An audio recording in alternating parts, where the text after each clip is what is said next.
السلام علیکم ورحمۃ اللہ وبرکاتہ۔ نحمدہ ونصلی علی رسولہ الکریم، اما بعد، فاعوذ باللہ من الشیطان الرجیم، بسم اللہ الرحمن الرحیم۔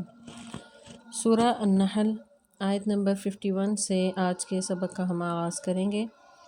اللہ تبارک و تعالیٰ فرماتے ہیں، اعوذ باللہ من الشیطان الرجیم،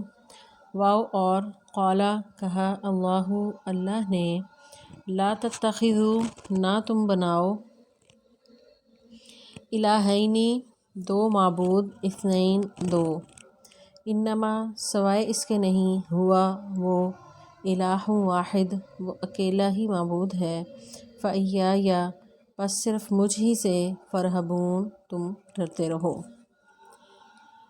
سورہ النحل، جیسا کہ اس سے پہلے آیات میں ہم نے پڑھا کہ اللہ تبارک و تعالیٰ نے اپنی نعمتوں کا ذکر کیا ہے۔ نعمتوں کے ذکر کے ساتھ ساتھ جو مطالبہ ہے انسان سے وہ یہی ہے کہ ایک الہ کی عبادت کرو اور اسی کو ہی اپنا معبود سمجھو۔ اس آیت مبارکہ میں بھی اسی سبق کو دہرایا جا رہا ہے۔ اللہ تبارک و تعالیٰ فرماتے ہیں کہ تم نہ بناؤ دو معبود، الہین کہتے ہیں دو معبود کو، الہ اس کی واحد ہے، الہین دو معبود۔ تو آگے جو اثنین ہے یہ مزید تاکید کے لیے لایا گیا ہے، الہین کا ترجمہ بھی دو معبود ہی ہوگا۔ اثنین جو ہے دوبارہ دو کا لفظ لا کر جو ہے اس معنی میں جو ہے تاکید پیدا کی گئی ہے، زور پیدا کیا گیا ہے کہ یہ چیز اتنی قباحت والی ہے، اللہ کے ساتھ کسی اور معبود کو ٹھہرانا۔ اور دو کا ہندسہ جو ہے وہ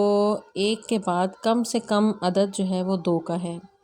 تو دو معبود بنانا اتنا کبھی عمل ہے، تو پھر اس سے زائد معبود بنانا کتنا برا ہوگا۔ تو اللہ تبارک و تعالیٰ فرماتے ہیں کہ اللہ کے ساتھ جو ہے وہ دو معبود نہ بناؤ۔ اور قرآن پاک میں ایک اور جگہ بھی اللہ تعالیٰ فرماتے ہیں کہ لو کان فیہما آلہۃ الا اللہ لفسدتا، کہ اگر اللہ کے علاوہ کوئی اور معبود ہوتا تو ضرور فساد برپا ہو جاتا۔ تو اللہ تعالیٰ جو ہیں وہ اکیلے ہیں اور عبادت کے لائق بھی وہی ہیں،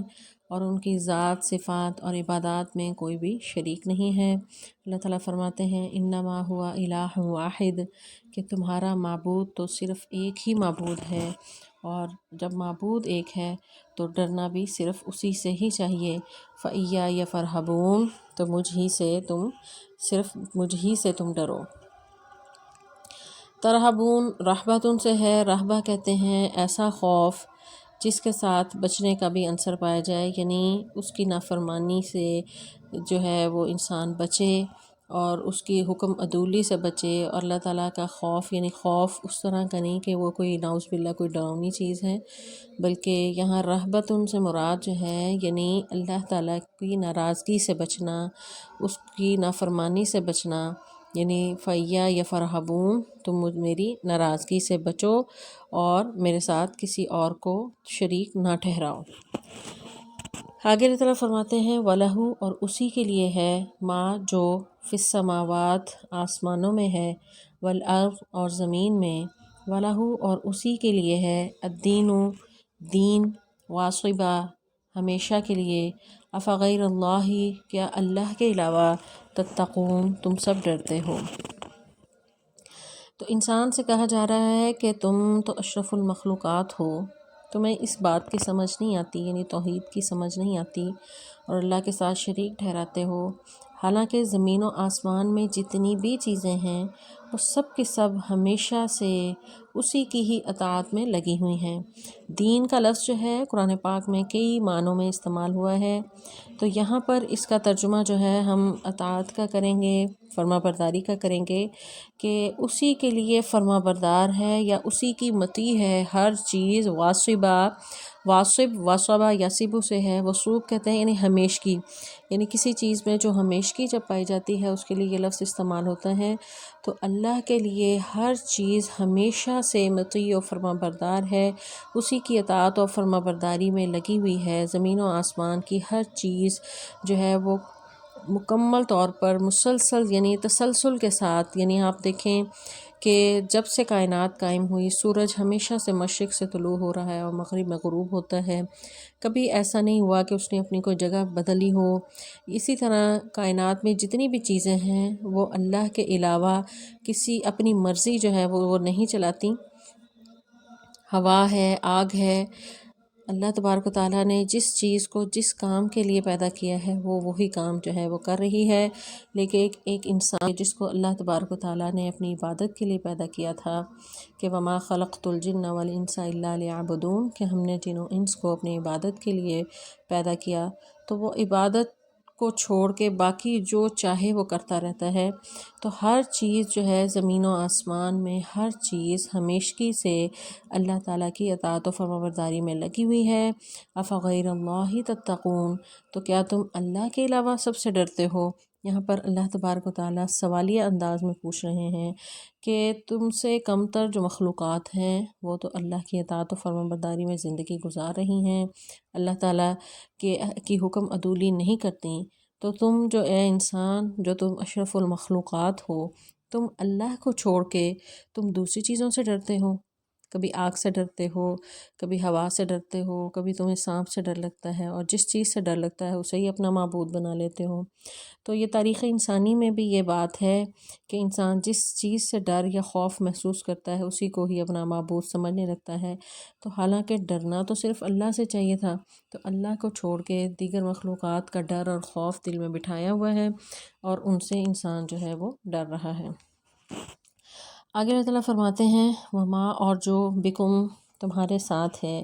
من نعمت، کوئی بھی نعمت، فمن اللہ، تو وہ اللہ کی طرف سے ہے، ثم پھر اذا، جب مسکم تمہیں پہنچے، الضر تکلیف، فالیہ، تو اسی کی طرف، تجأرون تم سب آہوزاری کرتے ہو۔ کہ انسان جو ہے اللہ کو چھوڑ کے غیر اللہ کو پکارتا ہے، حقیقت یہ ہے کہ اس کو جتنی بھی نعمتیں ملی ہیں، نعمتیں یہاں پر اللہ تعالیٰ نے اس کو ذکر کیا ہے نکرہ کے طور پر، یعنی اس سے مراد ہر طرح کی نعمت اس میں شامل ہوگی، کہ ہر طرح کی نعمتیں جو ہیں، کھانے کی ہیں، پینے کی، لباس، رہائش، اس کا یعنی انسان اتنی نعمتیں جن کا ذکر جو ہے ہم پیچھے بھی پڑھتے آ رہے ہیں اس سورہ کے شروع سے ہی، کہ ان میں جانور ہیں، ان میں جو ہے وہ اللہ تبارک و تعالیٰ نے زمین و آسمان کے درمیان جتنی بھی چیزیں پیدا کی ہیں انسان کے لیے مسخر کی ہیں، تو ان نعمتوں سے فائدہ وہ انسان اٹھا رہا ہے۔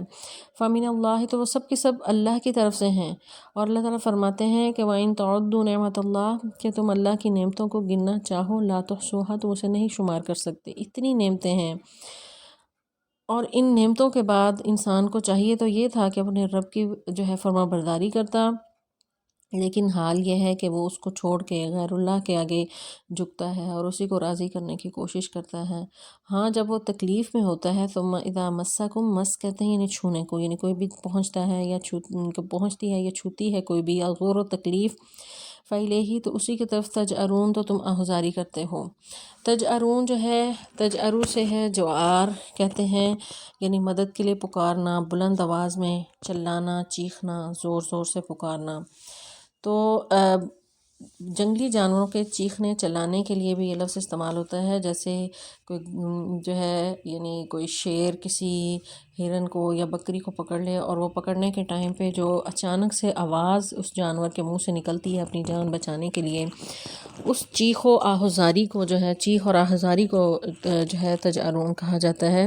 جوار کہا جاتا ہے۔ تو جب تمہیں کوئی تکلیف پہنچتی ہے، کوئی مصیبت آتی ہے، تو تم اسی طرح ہی آہوزاری کرتے ہو، پھر خالق تمہیں یاد آتا ہے، تمہیں اپنا مالک یاد آتا ہے، پھر اللہ کو پکارتے ہو۔ پھر اللہ تعالیٰ فرماتے ہیں، یعنی یہ انسان کی فطرت ہے کہ ہمیشہ مشکل وقت میں ہی اسے رب یاد آتا ہے، اور خوشی کے موقعوں پر اور عام طور پر زندگی میں وہ اپنے رب کو بھلائے رکھتا ہے۔ آگے اللہ تعالیٰ فرماتے ہیں ثم پھر اذا، جب کشفا، دور وہ کر دیتا ہے، الضر تکلیف کو، عنکم تم سے، اذا، تو اچانک، فریقن ایک گروہ، منکم تم میں سے، بربہم اپنے رب کے ساتھ، یشرکون وہ شریک بنانے لگتے ہیں، شریک بناتے ہیں۔ یعنی جب تنگی اور تکلیف آئی، مصیبت آئی، انسان مشکل میں ہوا تو مشکل میں تو وہ آہوزاری کرتے ہوئے اپنے رب کو پکارنے لگتا ہے، لیکن جب وہ مشکل جو ہے وہ ختم ہو جاتی ہے، یہ مصیبت کے بادل جو ہیں چھٹ جاتے ہیں، تو اس وقت وہ پھر اپنے آپ کو بہت انسان بڑا سمجھنے لگتا ہے اور پھر اپنے رب کے سامنے اکڑنے لگتا ہے اور گردن میں سریا آ جاتا ہے اور جو ہے یعنی پھر وہ شریک ٹھہرانے لگتا ہے۔ تو یہ انسان کی فطرت کا ذکر جو ہے یہاں پر اللہ تعالیٰ نے کیا ہے کہ انسان جو ہے یعنی فطرتی طور پر جو ہے کس قدر ناشکرہ ہے کہ تکلیف میں تو اپنے رب کو یاد کرتا ہے لیکن خوشی کے موقعوں پر جو ہے اپنے رب کو بھلا دیتا ہے۔ تو عام طور پر بھی اگر ہم دیکھیں تو جتنے بھی یعنی کوئی مصیبت کے لمحات ہیں، مشکل کے لمحات ہیں، کوئی حادثہ ہو جائے، کوئی اپنا پیارا چلا جائے، تو انسان تب اپنے رب کو پکارتا ہے، پھر اللہ کی یاد جو ہے وہ اس کو بڑی شدت سے یاد آتی ہے۔ لیکن جو خوشی کے لمحات ہیں، کوئی بھی سیلیبریشنز ہوں، تو اس میں رب جو ہے وہ بالکل انسان اس کو بھلا دیتا ہے۔ تو انسان کی انہی نفسیات کا ذکر جو ہے اللہ تبارک و تعالیٰ نے ان آیات میں کی ہیں۔ تو جب تکلیف آتی ہے تو بڑی آہوزاری کر کے اپنے رب کو پکارتا ہے، لیکن جب وہ مصیبت ختم ہو جاتی ہے تو پھر اپنی مستی میں اور اپنی زندگی میں جو ہے وہ مگن ہو جاتا ہے۔ آگے اللہ تعالیٰ فرماتے ہیں لیکفروا، تاکہ وہ ناشکری کریں، بما اس چیز کی جو آتیناہم ہم نے انہیں دی، فتمتعوا تو تم سب فائدہ اٹھا لو، فسوف ان قریب تعلمون تم جان لو گے۔ تو یہ جو سب کچھ نعمتیں اللہ نے دی ہیں کچھ وقت کے لیے ہیں، تم ان کا کفران نعمت کرتے رہو۔ جو اللہ نے تمہیں نعمتیں دی ہیں، لیکفروا بما آتیناہم، تو جو ہم نے تمہیں نعمتیں دی ہیں تو ان کا کفر کرتے ہو۔ کفران نعمت یہی ہے کہ اللہ کی نعمتیں ملی تھیں تو اللہ کا شکر ادا کرتے، شکر ادا کرنے کے بجائے وہ اکڑتے رہے اور اللہ کے ساتھ شریک ٹھہراتے رہے۔ اللہ تعالیٰ نے تو ایک ہی مطالبہ کیا ہے کہ اس کے ساتھ شریک نہ ٹھہراؤ، تو اللہ کے ساتھ شریک ٹھہراتے رہے، نہ شکری کرتے رہے نعمتوں کی۔ تو اللہ تعالیٰ پھر فرماتے ہیں فتمتعوا، تو پھر تم فائدہ اٹھاؤ۔ کتنا؟ فسوف تعلمون، تو ان قریب پھر پکڑ تو ہونی ہی ہے، پھر اللہ تعالیٰ پکڑ لے گا اور پھر جو ہے تمہیں پتہ چلے گا کہ اصل جو ہے تمہارا مقصد زندگی کا کیا تھا اور کرنا تم نے کیا تھا اور کیا تم کرتے رہے، پھر وہ تمہیں پوچھے گا۔ سورہ الحجر میں بھی ہم نے یہ شروع میں پڑھا تھا کہ اللہ تعالیٰ فرماتے ہیں کہ ذرہم ویأکلوا ویتمتعوا ویلہہم الامل، کہ انہیں چھوڑیں، کھانے پینے دیں، انہیں موج مستی کرنے دیں، پھر اچانک جب اللہ تعالیٰ پکڑے گا تو پھر انہیں پتہ چل جائے گا کہ حقیقت میں انہیں زندگی کیسی گزارنی تھی اور یہ کیا کرتے رہے۔ تو یہ ڈھیل جو ہے یہ اللہ کی طرف سے، انسان اس کو یہ نہ سمجھے کہ اس کی خوش بختی ہے اور وہ اگر زندگی میں مست ہے اور اس کو نعمتیں اللہ نے عطا کی ہوئی ہیں، تو بعض اوقات یہ ڈھیل جو ہے اللہ تعالیٰ دیتے ہیں تو پھر اچانک سے کوئی مصیبت آتی ہے اور پھر اللہ تعالیٰ پکڑ لیتے ہیں۔ تو اللہ تعالیٰ فرماتے ہیں کہ تم فائدہ اٹھا لو، جتنا اٹھا سکتے ہو، جتنی تمہیں مہلت دی گئی ہے وہ مہلت جو ہے وہ پوری کرو۔ فسوف تعلمون، تو ان قریب تم جان لو گے کہ تم نے دنیا میں زندگی کیسی گزارے۔ آگے اللہ تعالیٰ فرماتے ہیں وَيَجْعَلُونَ، اور وہ مقرر کرتے ہیں، لما ان کے لیے جن کو لا يعلمون نہیں جانتے، نصیباً حصہ، مما اس میں سے جو رزقناہم جو ہم نے انہیں رزق دیا، تاللہ اللہ کی قسم، لتسألن وہ ضرور بالضرور پوچھے جائیں گے، یا تو ضرور بالضرور جو ہے تم پوچھے جاؤ گے، اما اس بارے میں جو کنتم تھے تم تفترون جھوٹ باندھتے۔ یعنی اللہ کی نعمتیں جن کا ذکر اس صورت میں اللہ تبارک و تعالیٰ شروع سے کر رہے ہیں، ان نعمتوں کے پانے کے بعد چاہیے یہ تھا کہ انسان اس کا شکر ادا کرتے ہوئے نعمتوں کا اللہ کی عبادت کرتا اور اس کے ساتھ کسی کو شریک نہ ٹھہراتا، لیکن جو ہے یعنی انسان جو ہے ان نعمتوں کا کفران کرتا ہے اور وہ ذات جو نعمتیں عطا کرنے والی ہے اسی کے ساتھ ہی شرک کرنے لگتا ہے۔ اور اس کے بارے میں کہا جاتا ہے کہ شرک جو ہے یعنی قرآن پاک میں بھی اللہ تعالیٰ فرماتے ہیں کہ ان الشرک لظلم عظیم، سب سے بڑا ظلم ہے۔ اور یہ جو ہے یعنی اللہ کو سب سے زیادہ غیرت اس بات پر ہی آتی ہے کہ وہ جو نعمتیں عطا کرنے والا ہے، وہ جو سب کچھ دینے والا ہے، آپ اس کو یہ سب کریڈٹ دینے کے بجائے کسی اور کو دے دیں، تو اس سے بڑی جو ہے برائی کیا ہو سکتی ہے۔ تو وَيَجْعَلُونَ، اللہ تعالیٰ فرماتے ہیں کہ وہ مقرر کرتے ہیں، لما لا يعلمون ان کے لیے جنہیں نہیں جانتے، نصیباً حصہ، یعنی کفار کا یہ عالم ہے کہ جو انہوں نے اپنی کمائی میں سے جو نکالنا بھی ہوتا ہے کوئی حصہ، تو بجائے اس کے کہ وہ اللہ کے لیے جو ہے وہ حصہ نکالیں اور اللہ کے راستے میں قربان کریں، اللہ کے راستے میں کوئی صدقات خیرات کریں، تو وہ غیر اللہ کے نام پر جو ہے وہ چڑھاوے چڑھاتے ہیں، خواہ وہ ان کے جو ہے یعنی کھیتی باڑی میں سے وہ حصہ نکالیں یا مال و دولت ہو۔ بعض اوقات ظالم ایسے ہوتے تھے کہ یہ اپنی اولادوں کو بھیڑ چڑھا دیتے تھے ان غیر اللہ کے نام پر۔ تو اللہ تعالیٰ فرماتے ہیں وہ جو رزق عطا کرنے والا ہے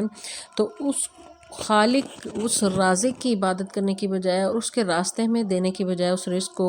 وہ غیر اللہ کے نام پر جو ہے اس رزق کو قربان کرتے ہیں، تو یہ جو ہے وہ اللہ تعالیٰ کے لیے بہت ہی یعنی غیرت کی بات ہے کہ وہ ان کے لیے حصہ مقرر کرتے ہیں۔ جو اللہ تعالیٰ فرماتے ہیں نصیبا مما رزقناہم، جو ہم نے انہیں رزق دیا اس میں سے وہ حصہ غیر اللہ کے نام پر جو ہے وہ نکالتے رہتے ہیں۔ تو اللہ تعالیٰ جو ہے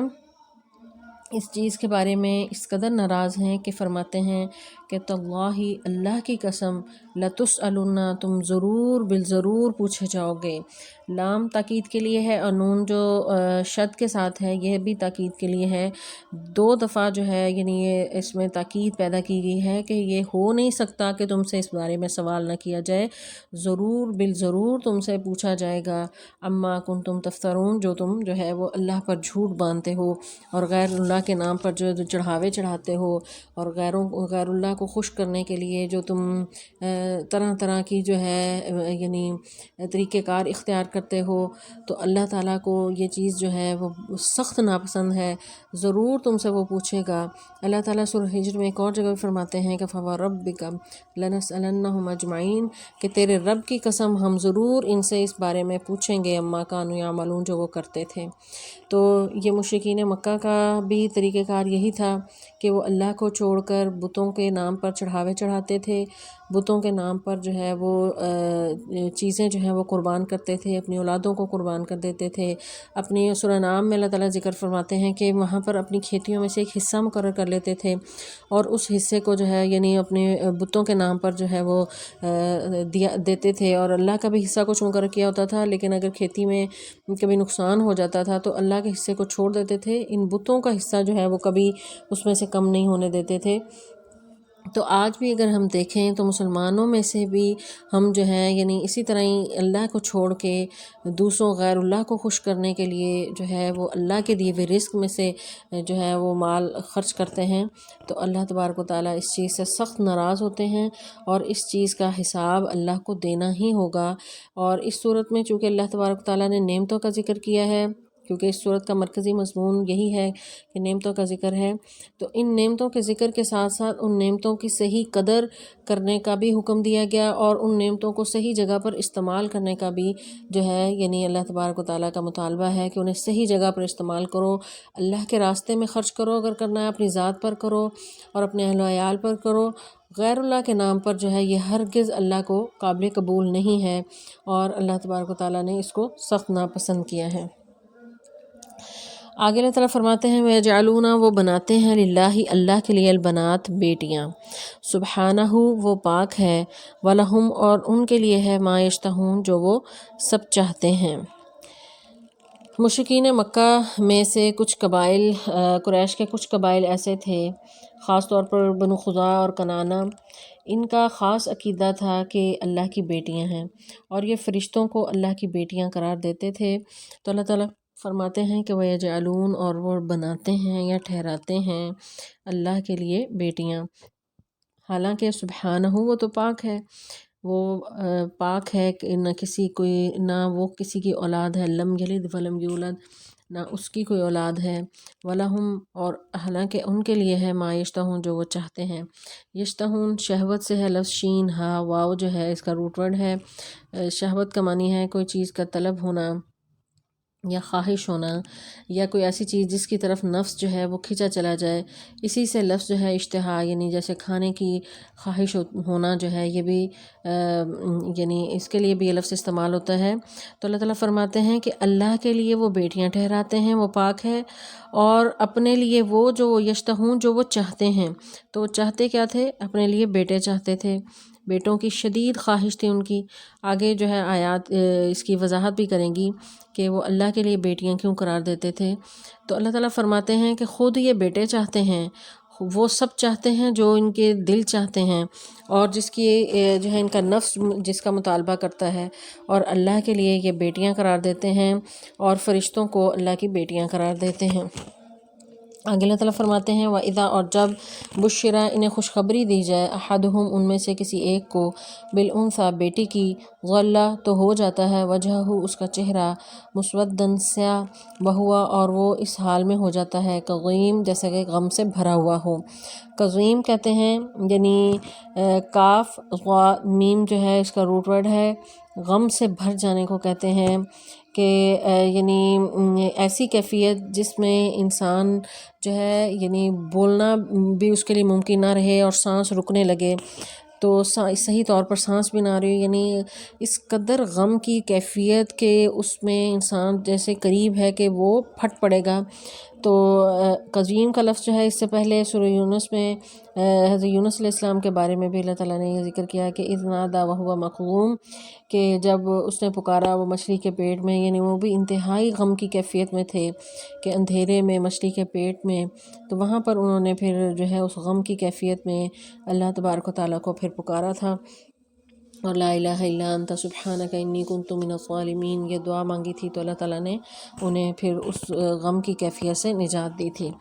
تو مشرکین مکہ کا یہ اللہ تبارک و تعالیٰ ذکر کر رہے ہیں کہ جب انہیں خوشخبری دی جاتی ہے کہ تمہارے ہاں بیٹی ہوئی ہے،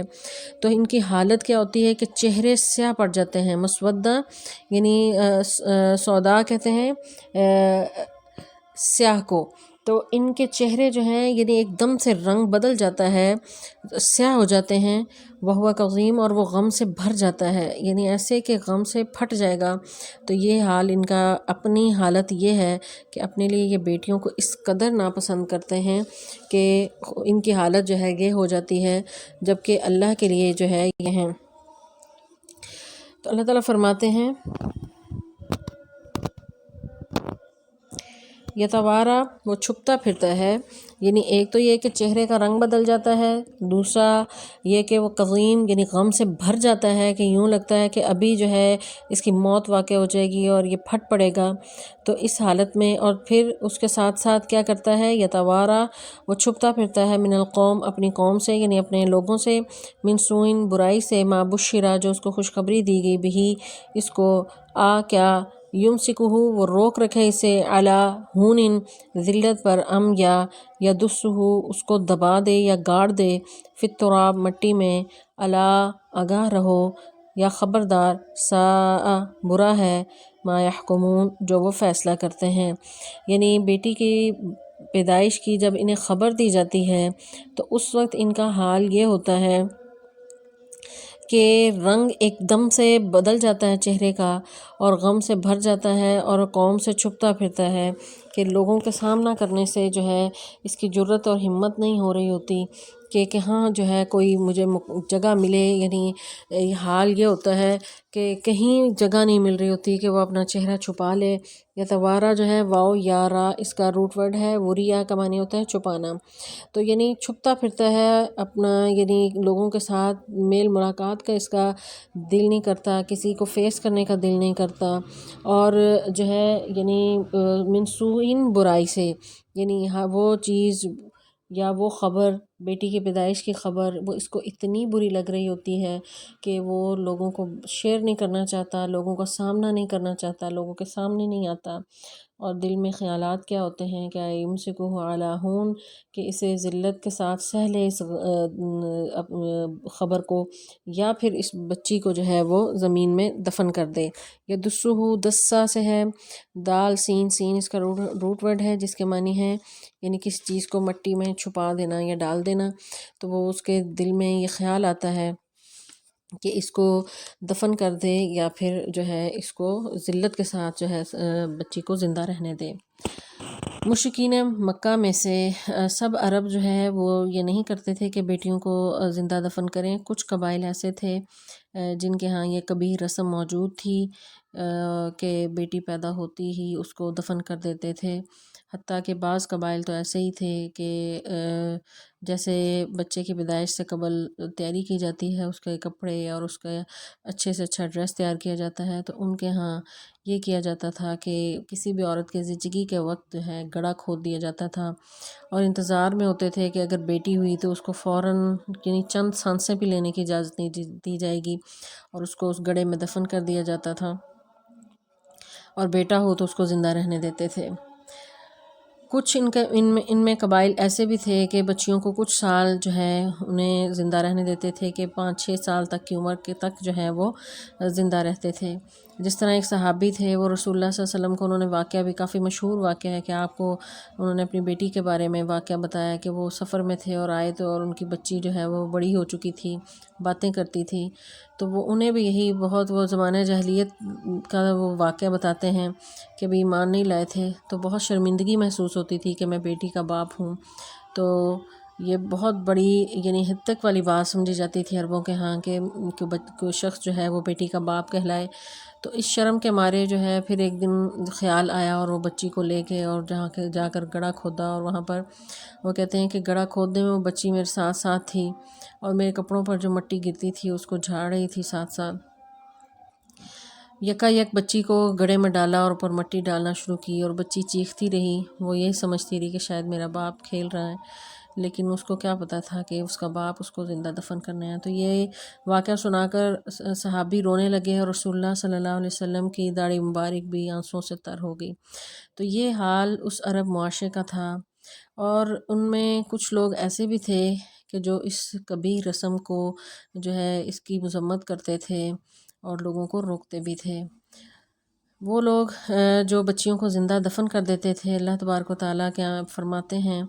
قرآن پاک میں کہ ان سے جو ہے سوال کیا جائے گا قیامت کے دن، کہ اس بچی سے پوچھا جائے گا کہ بِأَيِّ ذَنبٍ قُتِلَتْ کہ کس جرم میں جو ہے وہ قتل کی گئی، تو اس کا حساب کتاب بھی اللہ تعالیٰ کو دینا ہوگا۔ تو یہاں پر جو ہے، اور یہ کبھی رسم یہ نہیں کہ آج کے دور میں یہ ختم ہو گئی ہو،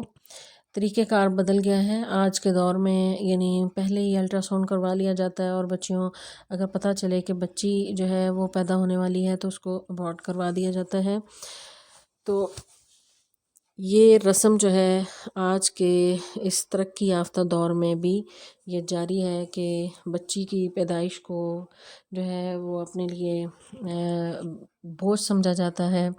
تو جس طرح جو ہے زمانہ جاہلیت میں کیا جاتا تھا۔ تو قرآن پاک میں اللہ تعالیٰ فرماتے ہیں کہ خود ان کا حال یہ ہے کہ بیٹی کی پیدائش پر ان کے چہرے سیاہ پڑ جاتے ہیں،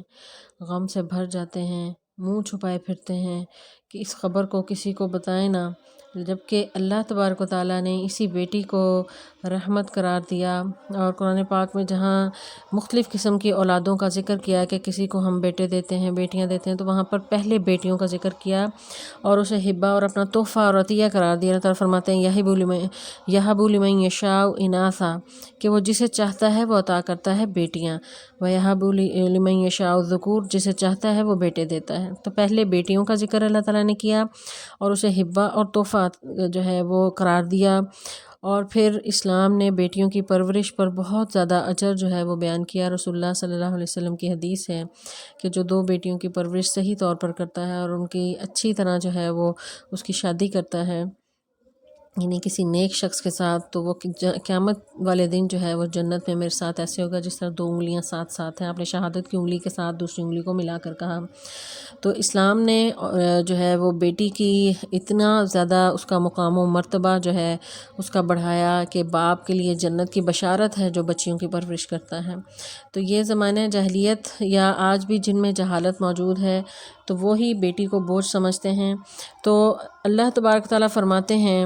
کہ کفار کا یہ عالم ہے کہ خود بیٹی کی پیدائش پر ان کی کیفیت کیا ہوتی ہے، اور اللہ کے لیے جو ہے یعنی اولاد میں سے جو کم تر چیز سمجھتے ہیں بیٹی کو، وہ اللہ کے لیے بیٹیاں قرار دیتے ہیں۔ آگے اللہ تعالیٰ فرماتے ہیں للذین ان لوگوں کے لیے جو لا یؤمنون ایمان نہیں لاتے بالآخرۃ آخرت پر، مثل السوء بری مثال ہے، وللہ اور اللہ کے لیے المثل الاعلیٰ سب سے اعلیٰ مثال ہے، وہو العزیز اور وہ غالب ہے، الحکیم خوب حکمت والا ہے۔ یعنی وہ لوگ جو آخرت پر ایمان نہیں لاتے وہی اس قسم کی حرکتیں کرتے ہیں کہ اللہ کے ساتھ شریک ٹھہراتے ہیں، اللہ کی بیٹیاں نعوذ باللہ قرار دیتے ہیں،